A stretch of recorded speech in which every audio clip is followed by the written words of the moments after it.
về cưng căng tất càng chờ nó on cô lại muốn khấn neng quặp bơ pi bên côn than cô âm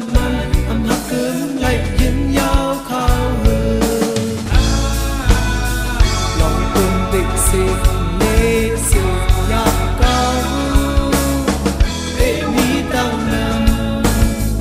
lòng này dọc người ngân khát giờ lòng này được nhạc tạm thăng giờ tôi cô nóng hơn giờ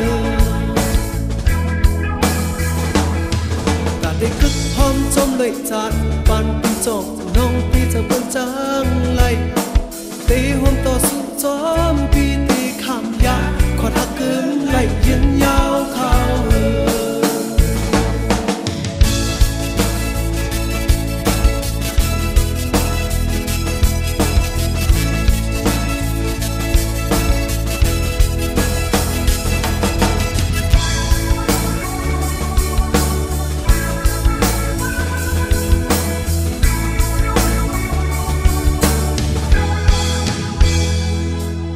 về cưng căng tất càng chờ nó on cô lại muốn khấn neng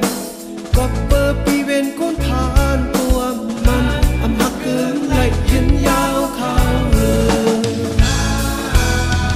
lòng cơn định xịt nê xịt nhạc cao tê mi đang nằm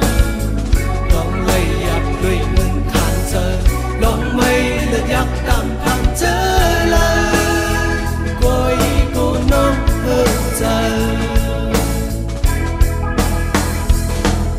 để cất hôm trong lưỡi chát bàn pi trọng nông pi giờ vẫn trắng lay